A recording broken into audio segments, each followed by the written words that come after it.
감사합니다. 고맙습니다. 우리에게 새 힘과 새 은혜를 주셔서 다시금 세상에 나아가 살아갈 용기와 힘을 주시며 죄악 많고 험악한 고난 많고 슬픔 많은 이 세상 가운데서도 주님이 우리의 소망이 되시어 우리 길을 친히 인도해 주시니 고맙습니다.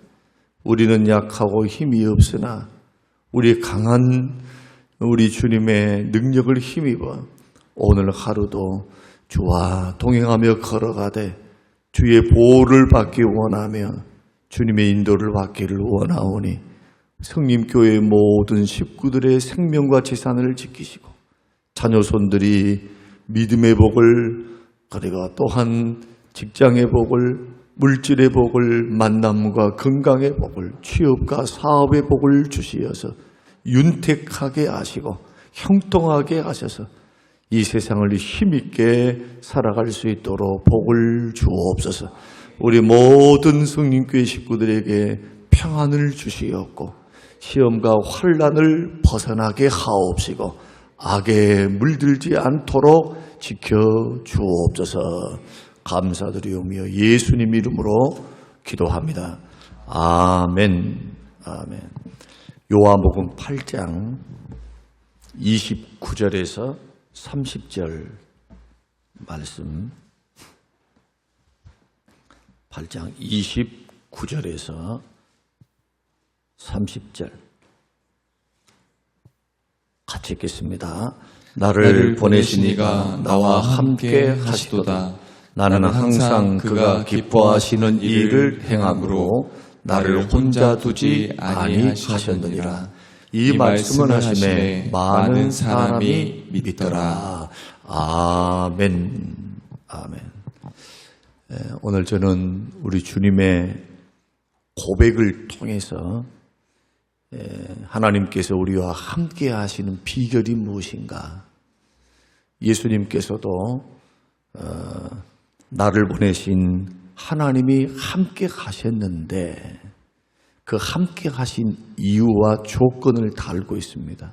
단순히 하나님께서 예수님과 함께 하셨다는 것이 아니고 우리에게 교훈을 주시기를 나는 항상 그가 기뻐하는 일을 행함으로 나를 혼자 두지 아니하셨다. 이렇게 고백하는 주의 가르침을 통해서 예수 믿고 구원받은 사람들은 어떻게 하나님의 임재를 체험할 수 있는가? 하나님은 영이시기 때문에 눈으로 보이는 임재는 보이지 않지만 영적으로 성령으로 임재하시는 그 주님이 나와 함께 하심을 확신할 수가 있는데 그것은 믿음으로 확신할 수가 있고 또 체험이 됩니다. 아, 하나님이 나와 함께 하시는구나. 하나님이 지금 나의 편이시구나. 하나님이 나의 도움 되셨구나. 라는 사람들은 도대체 단순히 예수를 믿는 사람인가? 아니면 그 믿음을 순종으로 드러내는 사람인가? 이 부분을 우리가 정의를 내놓지 않으면 단순히 구원파식으로 걸어갑니다. 믿었으니 하나님 나와 함께 하실 거야. 그러나 성경은 믿는 사람들이 하나님과 동행할 때도 믿음이 필요하고 에녹이 하나님과 동행했을 때도 내 뜻 버리고 나보다 더 지혜로우시고 나의 미래를 아시고 푸른 초장도 아시고 나의 인생의 가장 윤택한 그런 삶의 방향성을 알고 계시는 그분께 보조를 맞추어서 따라가는 게 순종입니다. 믿음의 길을 우리가 만약에 그렇게 걸어가지 못한다면 우리는 우리 속에 계신 그 하나님께서 나를 기뻐하지 아니하실 것이고 그리고 우리와 항상 자 29절 말씀 나를 혼자 두지 아니하셨다. 나와 함께 가셨다. 이게 동행의 축복입니다. 요셉에게 하나님이 함께 하심으로 요셉에게 하나님이 함께 하심으로 형통한 길을 주셨습니다. 요셉에 관련되어 있는 불신자들도 복을 받았어요. 누구를 위해서 복을 주셨을까요? 보디발의 가정에 왜 복을 주셨습니까? 누구 때문에? 요셉 때문에. 요셉을 위하여. 주변 사람들에게 뭘 드러내십니까? 하나님이 살아계시고 하나님께서 요셉과 함께 하심을 보게 하십니다. 그래서 보디발도 요셉이 손을 대는 곳마다 형통하니까 요셉은 하나님이 함께 하시구나. 그가 믿는 하나님, 이집트에는 다신교이기 때문에 얼마나 많은 신들이 있습니까? 근데 요셉은 늘 경건하게 아버지로부터 배운 그 신앙의 실천, 그 기도, 예배, 믿음, 하나님이 자기에게 주셨던 비전을 가지고 믿음 생활을 한 겁니다. 그 속에서도. 그 하나님이 그와 함께 하심도 보았고 형통케 하심도 보니까 모든 집안의 잡무나 중요한 일들을 그에게 다 맡기고 자기는 그냥 믿고 맡길 수 있었던 그런 역사도 하나님이 그와 함께 하셨기 때문이에요. 그런데 하나님께서 함께 하신 이유가 뭐냐는 거죠, 이제. 단순히 믿었으니까 행동은 하나님의 뜻이 아니고 하나님이 싫어하시는 죄를 짓고 사는데 내 뜻을 더 추구하고 내 생각, 내 판단, 하나님의 기쁨이 되는가, 하나님께 영광이 되는가, 이것이 하나님께 덕이 되는가, 주변 사람께 정말 덕이 되는가, 이런 것은 고려하지 않고 내가 원하는 대로 내 마음이 움직이는 대로, 이게 자행자지란 뜻이잖아요. 자기 인생의 주인이 자기인 거예요, 이런 사람들은. 입으로는 고백을 예수님 믿습니다고 말해놓고 가만히 행동을 보니까 예수님을 믿는 게 아니라 자기를 믿는 거죠. 예수님을 정말 믿는다면 그럴 수가 없어요. 그래서 행함이 없는 믿음은 죽은 믿음이에요. 산 믿음이 될 수가 없습니다. 굉장히 위험한 겁니다. 이것이 명목상 그리스도인들이에요. 이름뿐인 그리스도인이라는 거예요. 썬데이 크리스찬이라는 겁니다. 우리는 이런 부분들을 철저히 배격합니다. 개혁주의는 절대 그런 것을 가르치지 않습니다. 청교도 신앙에서 결코 신복음주의와 같이 예수님 인정했니? 예수님 믿었니? 너 시인한 건 맞지?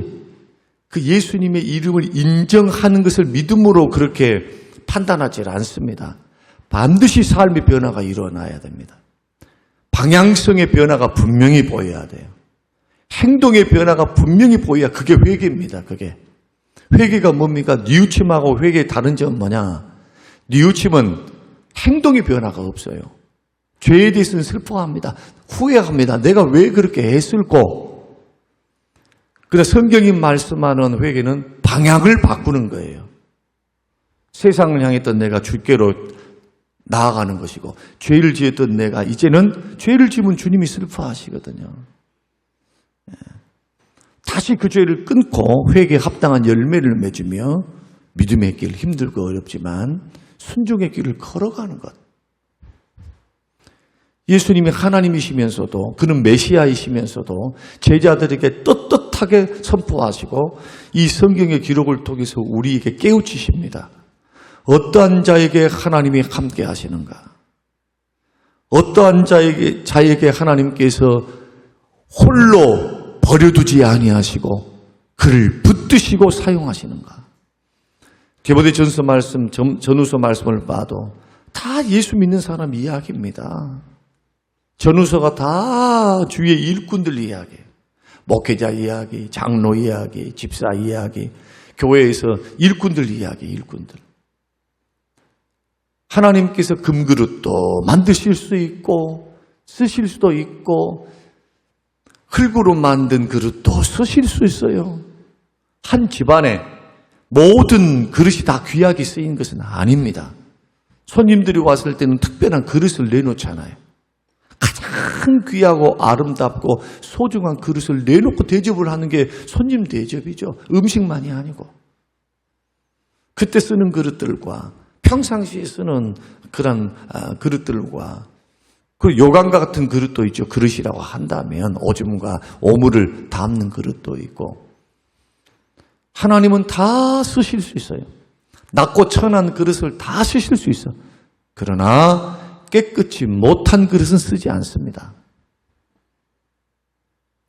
그래서 경고하고 있는 거잖아요. 이것이 일맥상통하게 우리 주님이 29절에서 하신 말씀. 그래서 부탄히 사도 바울도 자기를 쳐서 복종시키는 이유가 뭐냐? 자기에게는 구원의 하나님을 증거해 놓고 내가 버림을 받을까 두렵다. 이것이 구원받지 못할까 두렵다는 말씀입니까?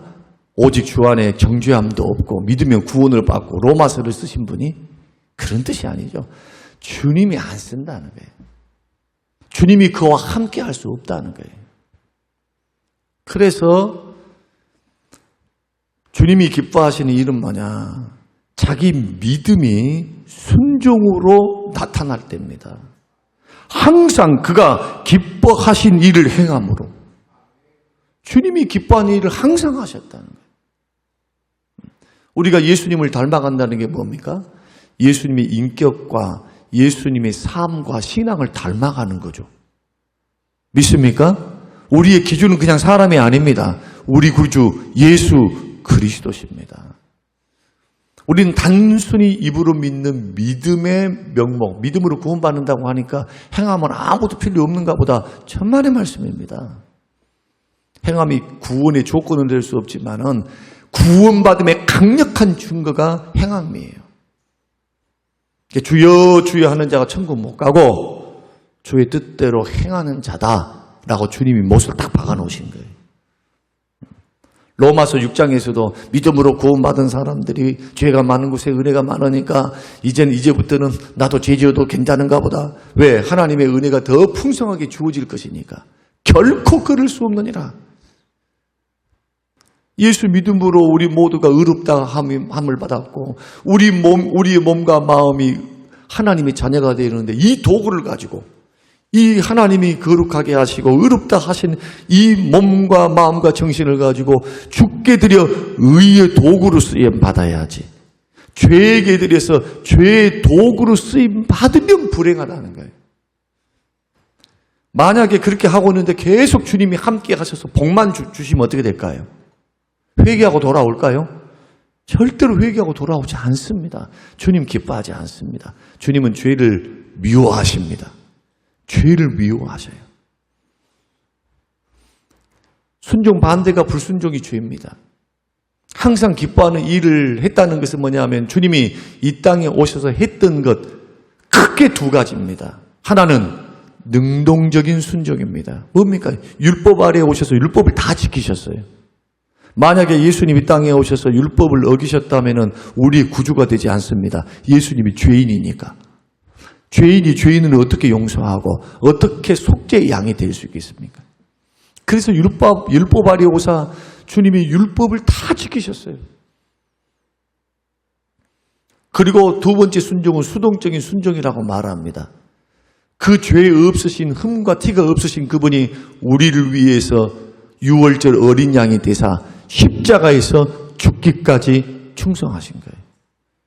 이걸 가리켜 수동적인 순종이라고 말을 합니다.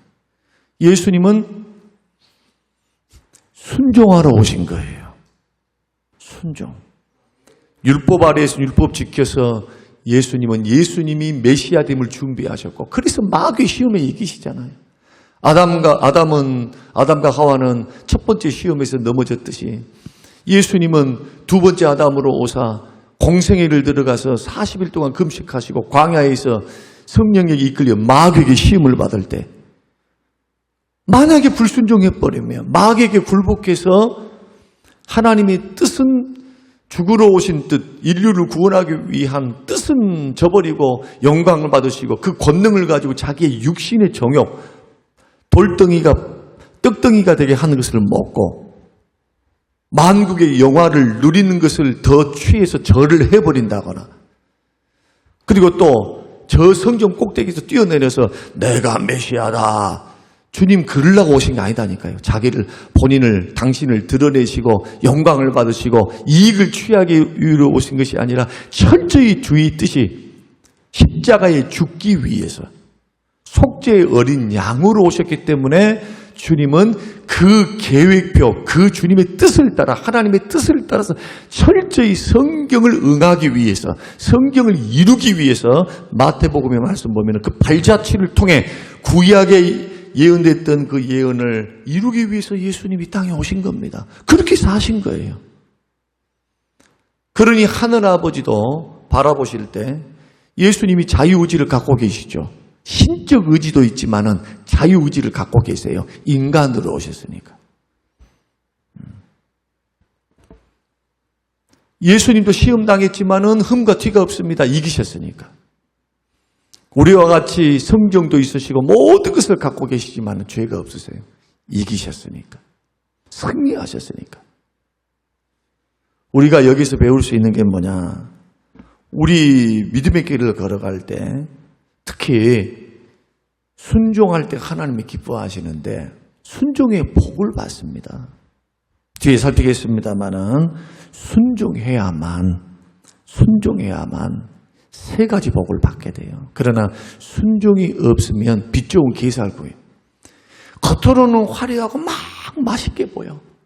근데 한번 따가지고 딱 깨무는 순간 빛은 좋은데 맛이 하나도 없어요. 우리는 주님이 기뻐하시는 하나님의 사람. 그래서 하나님께서 나를 바라볼 때, 여러분을 바라볼 때 한여름에 이 무더위에 얼음 냉수와 같이 잠언에 있는 말씀처럼 시원하게 하는 사람. 하나님이 다윗을 볼 때 내 마음에 합한 자다. 실수가 없어서 합한 자였을까요? 있어도 합한 자였어요. 부족함이 있어도. 왜? 깨닫고 돌이키고 다시 순종의 길을 걸어가고 다시 명심해서 그 길을 안 간다니까. 그 길. 그 후로는 두 번 다시 그 죄에 안 짓습니다. 두 번 다시 그 죄에 안 지어요. 그 연금을 받고 그 징계를 받고 그 징계가 무지막지한 징계잖아요. 하나님의 징계가. 자기 형제들 안에 자기 자식들 안에서 근친상간이 일어나죠. 다 누구 죄 때문입니까? 다윗 죄 때문에. 다윗 죄 때문에.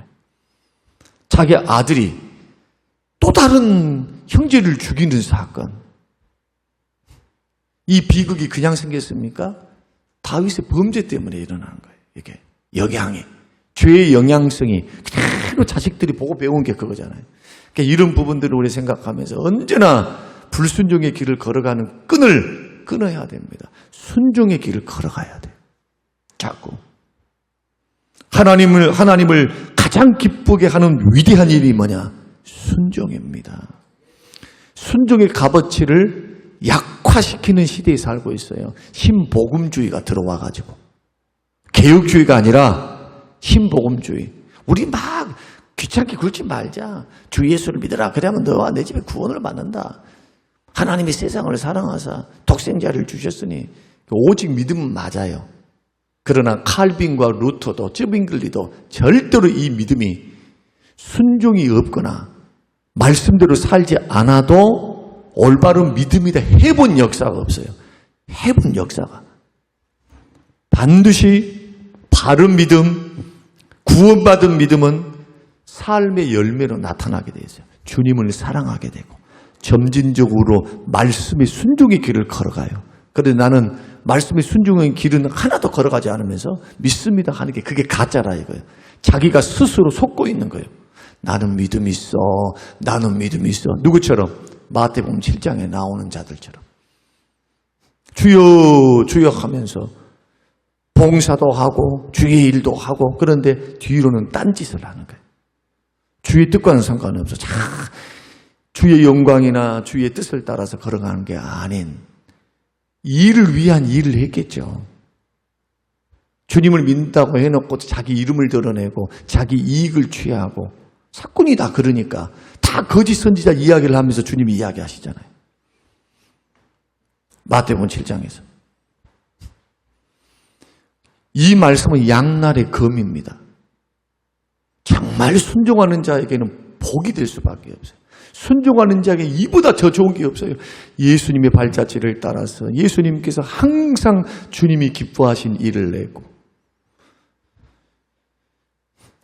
그 기뻐하는 일을 했을 때 영적으로 임재하시는 하나님의 임재하심, 주님이 늘 가까이 하셔서 동행하는 그런 놀라운 은혜를 누렸다면 오늘 저와 여러분들이 하나님께 순종하는 일보다 더 하나님을 기쁘시게 하는 일은 없다는 사실을 아시고 구원받은 믿음에 머물르지 말고 순종하는 믿음으로 나아가시기를 주의 이름으로 축원합니다. 자꾸 순종하셔야 돼요. 적은 것에서부터 큰 거에 이르기까지. 순종하기 위해서는 세 가지가 우리 마음속에 믿음으로 준비되어야 되는데, 첫째는 하나님께 순종하려면 말씀에 대한 깨달음이 있어야 됩니다. 깨닫지 못한 사람이 어떻게 순종한답니까? 마태복음 13장 23절 씨 뿌리는 비유를 통해서 오직 깨닫는 자, 말씀을 듣고 깨닫는 자가 열매를 맺어요. 여러분, 하나님 말씀은 버릴 것이 하나도 없는 줄로 믿으시기 바랍니다. 우리가 신앙생활을 하면서요, 말씀을 읽고 설교를 듣고 다 뭡니까? 내 마음속에 생명의 말씀을 뿌리는 거예요. 심는 작업입니다. 들어야 심어져요. 거부하면 안 심어져요. 하나님은 천사를 보내서 주의 종들을 통해서 말씀을 자꾸 심는 겁니다. 심어. 예수님이 직접 풀어주는 말씀이죠. 뭐 하라고 심을까요? 30배, 60배, 100배의 열매를 맺어서 하나님께는 영광이요 우리는 축복받아라고. 신명기 8장 말씀 보면 오늘날 주님이 주시는 말씀은 무거운 것이 아니로다. 너의 입에 있으니. 이 말씀이 저 우주 밖에 있는가, 바다 밑에 있는가, 산꼭대기에 있는가, 그렇지 않다는 거예요. 너의 입에 있으니. 그 말이 뭡니까? 가까이 있다는 거예요. 가까이 있다.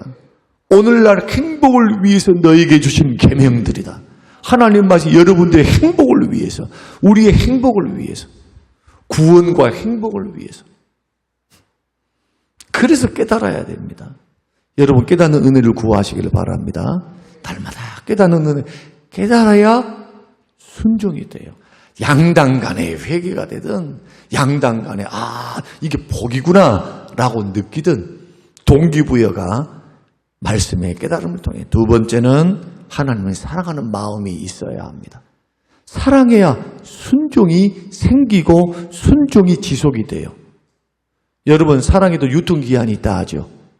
연애를 걸어도 유통기한이 있어요. 어떤 사람은 6개월, 어떤 사람은 1년, 그러나 3년 이상 가는 것은 없어요. 3년 이상. 그 다음부터는 뭡니까? 약속과 신뢰입니다. 결혼의 서약을 했어요. 서약. 그러니까 내가 딴 데 눈을 돌리고 이걸 하고 싶어도 하나님과 서약, 부부간의 서약을 한 거예요. 지키는 겁니다. 뭘 해야 될까요? 처음에 불 붙었던 그런 사랑을 생각하면서 사랑을 갖고 나가는 거죠. 두 사람이 시간을 더 함께 하고 말을 들어주고 내 아내가 뭘 기뻐하는가, 내 남편이 뭘 기뻐하는가, 뭘 좋아하는가, 뭘 싫어하는가 살피면서 사랑을 차곡차곡 쌓아서 키워나가야 돼요. 그래야 뭐가 됩니까? 그 사랑이 유지가 되는 거예요. 그래서 사랑은 노력하는 겁니다. 감정은 금방 끝납니다. 그 다음에 긴 세월 가운데 그냥 지지고 볶고 다툴 수도 있고 싸울 수도 있어요. 왜 그게 없겠어요? 실수도 하고 그래요. 서로 용서도 하고 칼로 물베기니까 살아요. 그러나 서약했던 서약을 귀중히 여기고 그다 믿고 사랑을 키워나가면서 그 노력이 굉장히 필요하다니까요. 사랑하기 위해서.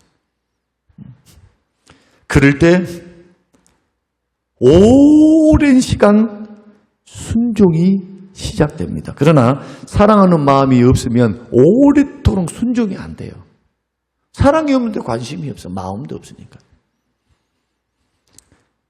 여러분, 주님을 향한 사랑이 식어지지 않도록 계시록 3장에 말씀하신 대로 2장과 3장에 말씀한 대로 그리스도를 향한 첫사랑을 회복하시고 식어진 것 같으면 어디에서 잃어버렸는가 깨닫고 회개하여 처음 사랑을 갖게 되시기를 주의 이름으로 축원합니다. 이게 순종이 지속되는 비결이다.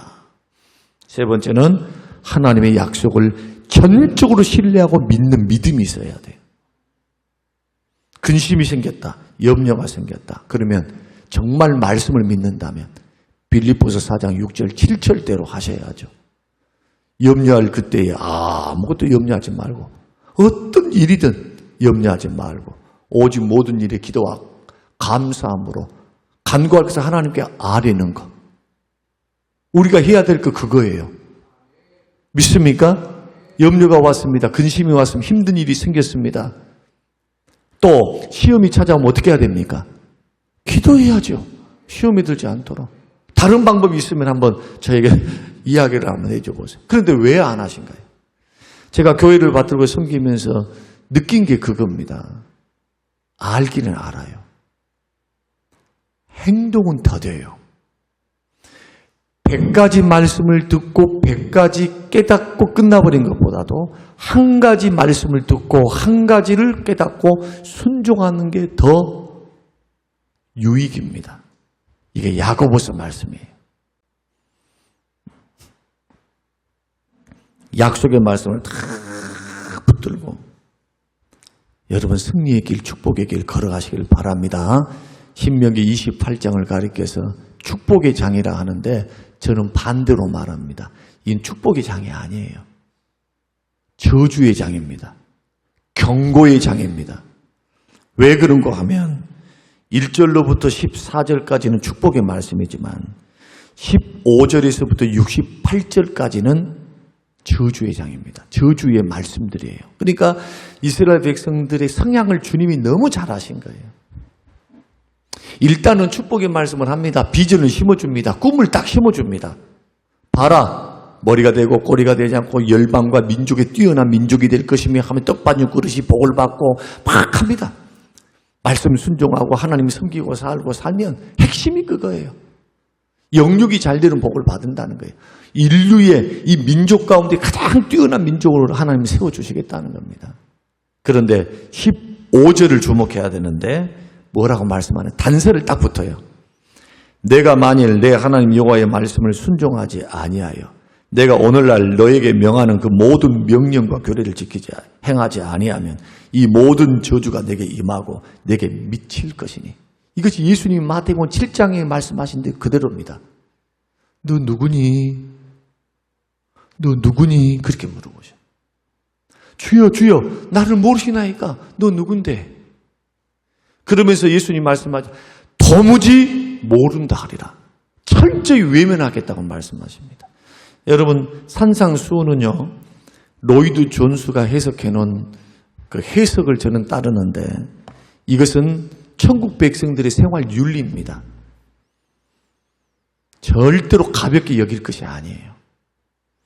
오늘 우리가 이제 산상수훈 설교를 이제 결론부터 쭉 해서 한번 제가 시리즈로 주일 오전에 할 계획을 갖고 있는데 요지는 그겁니다. 이제 결론을 좀 맺어야 될 것 같은데 그러면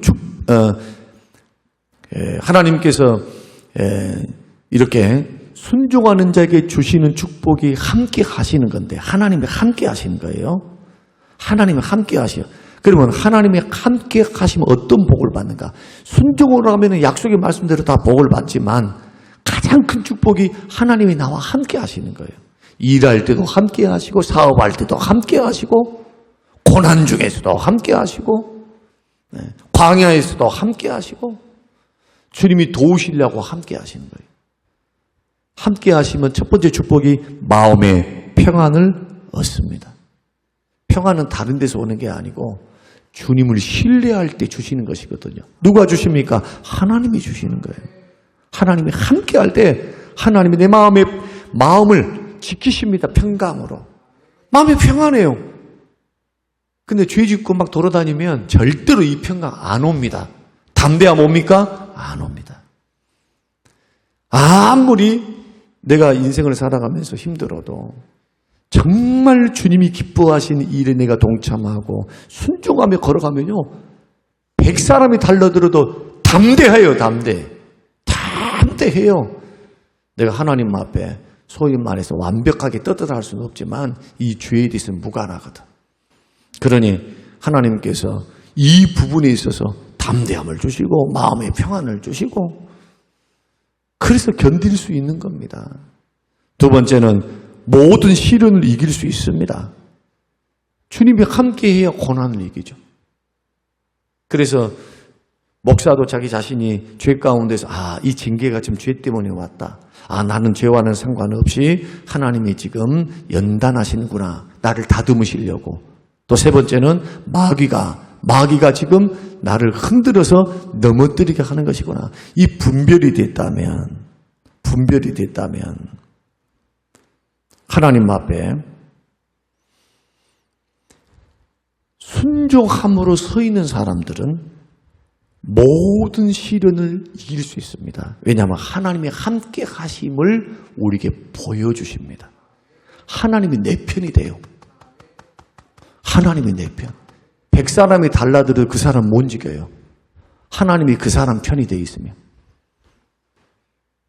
순종의 축복, 순종의 결과가 하나님이 나를 버려두지 않고 함께 하셨다. 마지막으로는 하나님의 뜻을 나를 통해서 이루어 가십니다. 주의 뜻을 이루는 통로가 돼요. 오늘 이제 이 짧은 시간에 새벽에 이 말씀을 우리가 듣고 저도 마찬가지고 여러분도 마찬가지입니다. 우리 신앙생활 이제 성장하기를 원하지 머물러 있기를 원치 않습니다. 여러분 성장하려면 순종하는 일에 성장하시기 바랍니다. 순종하는 일에 자꾸 죄된 길 걸어가지 말고 순종의 길, 불순종의 길 걸어가지 말고 자꾸 핑계치지 말고 마음이 연약해서 그랬습니다. 이러지 말고 우리 안에는 성령님이 계세요. 우리는 이것저것 선택할 수 있는 자유의지도 있지만 나를 도우시는 분이 우리 속에 살아계세요. 이제는 힘들고 어려워도 나를 쳐서 복종시키고 자기가 부인되고 자기 십자가 짊어지고 주님의 뜻이니까 손해보는 길도 좀 걸어가면서 욕먹는 길도 주님이 영광 받으신다면 욕도 좀 받을 수 있는 거예요. 절대로 하나님의 방법으로 풀어나가야 하나님의 영광을 받으시고 주변이 아름다워요. 주변이. 오늘 이 말씀을 듣고 절대로 하나님 순종하는 길에 하나님께서 복을 주심을 믿고 이 말씀을 한번 묵상하시면서 또 들을 수만 있다면 다시 한번 좀 빠르게 해가지고 여러분 오늘 하루 다시 한번 듣고 마음에 딱 결심 순종하리라. 여러분 이런 고백이 결단이 있게 되시기를 주님의 이름으로 축원합니다. 아버지 하나님, 내가 항상 주님을 기뻐하는 일을 행함으로 주께서 나를 혼자 버려두지 아니하셨다. 주님 이 말씀의 고백이 우리의 고백이 되어서 어떤 환경 여건 속에서도 주께 순종하며 걸어가는 복된 인생, 주님이 능력 있게 나를 붙들어 함께 가시고 요셉처럼 동행하사 형통케 하시는 축복과 은혜를 누리도록 복을 내리워 주옵소서. 감사드리오며 예수님 이름으로 기도합니다. 아멘.